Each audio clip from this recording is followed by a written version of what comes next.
Good afternoon, everybody. It's Chris Robinson, Robinson Ag Marketing, with today's post-close grain and livestock comments on Thursday, the 11th day of June. Well, I would say this. We're going to try and hit the bullet points here. I am going to do the letter tonight. I'm also sending out the webinar, so get ready. Lots of stuff coming at you tonight. First of all, the net changes. July corn down 7.25 cents. Traded as low as 410.5. We talked about 405 being that old gap on the continuation chart, which had been a risk. We talked about it for a while. That is why we suggested, while we rolled down our puts, we did not lift our puts completely. D's corn made a new contract low today, 437.5, taking out the August 2024 low at 439. We did settle at 439.5, down 7.25 cents. So just more long liquidation. There was nothing horrendously bearish in the USDA today. It was slightly friendly for wheat, and I'd say it was neutral for corn and beans. This was just one of those situations where you saw more long liquidation as we are heading into the weekend here. What else pushed us lower? You can't talk about the fact that crude oil, was at $94 and fell down to 87, 86 area, 86 half.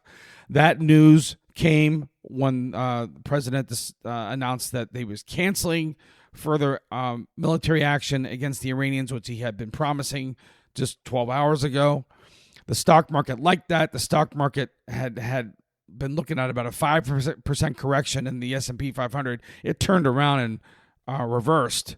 So as I'm talking to you right now, we're up on our highs, trading well off the lows. So over 1,000-point swing in the Dow Jones, over 130-point swing here in the S&P 500.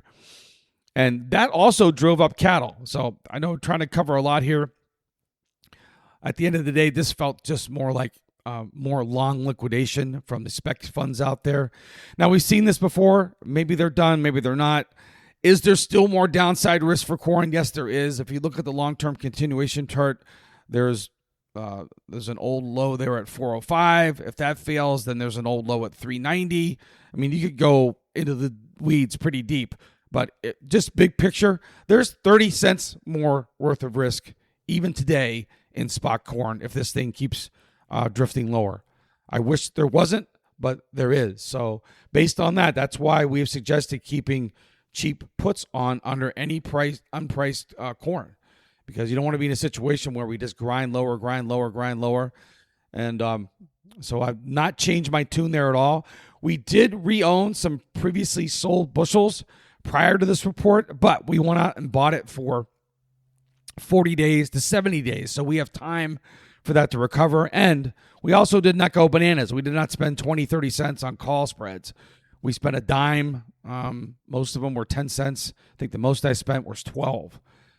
So again, and that covers 40 to 70 days worth of upside. So we will see how we finish. The next big hurdle is going to be the June 30th acres report. Right now, it's raining here in Chicago. We've had a lot of rain in the Corn Belt here for the past 6 or 7 days. That's another thing that we've sort of taken off the weather premium. Now, can that come back? Absolutely can come back. I'm not a weather professional, but I've seen summertime in Illinois before, and there's still plenty of time for us to maybe get a weather issue. And so moving forward, what do? Well, you're looking at D's corn at 439. Protect what you can. Keep it very, very, very cheap. The good thing that I see is new crop soybeans held in there today. Did not, finish down 4 cents on the day, and also settled right at the middle of the range all year long. So that's the positive for me, that new crop soybeans stayed at 1134, which is a key technical area. It's held in there for a while. Earlier, it looked like they were going to, try and pound on it. So that's a plus. So in a day full of negatives and a kind of a red screen, that was the one thing that I would say is a plus. And Kansas City wheat finished higher on the day. Chicago wheat finished only down 0.75 cents.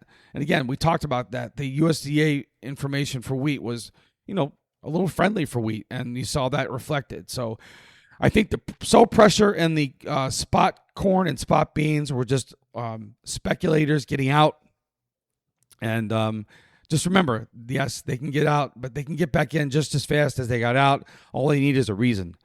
Wrapping it up with the protein complex. As soon as the stock market turned around on the news that the bombings were canceled, you saw both fat cattle and feeder cattle push higher. Fat cattle finished the day up at the top of its recent range, testing 252. A good recovery. Just 2 days ago, August fat cattle was threatening to take out 245. So good recovery there. The screw worm issue seemed to be baked into this market, and long term is probably friendly for feeder cattle. Feeder cattle did trade as low as 53 this morning, then turned around and just really bolted higher with the stock market, trading as high as 360.65. We settled higher on the day at 359.65, just a buck off the high, but up over $5 on the day. So that's going to be interesting to see tomorrow. I think if we open up lower, that may be telling. The opening minute tomorrow is going to be very, very key for cattle. And in the hog market, a little bit of recovery, but still, if you look at that chart, it's hard to look at something uglier than that. All these markets are at 6-month lows, October, December, February. We did finish slightly higher on the day, but nothing dramatic. There's still a lot of upside that lean hogs need to do to recover this recent collapse here to 6-month low. I'm going to leave it with the June options in lean hogs. Those expire tomorrow. We're trading right at 92, 93 cents. We'll see where we settle off tomorrow. So that's about it. So disappointing action from the USDA. There was really nothing dramatically bearish in this report. This just felt like more speculators getting out. The farmer certainly is not going to sell. So now we're playing a game of chicken. So my advice, again, keep the cheapest put you can under any unpriced bushels. That stops the bleeding on paper. You're long the corn in the bin. You're long the corn in the field. I don't want anybody making cash sales down here if they can help it. I'd much rather have a cheap put on the books. If that prevents you from making a bad cash sale, so be it. This is Chris Robinson, Robinson Marketing. Give me a call, 312-638-8868. Hopefully tomorrow we'll get a bit of a recovery and we can bounce back from this pretty much, I'd have to say, a lousy day in the grains. Take care.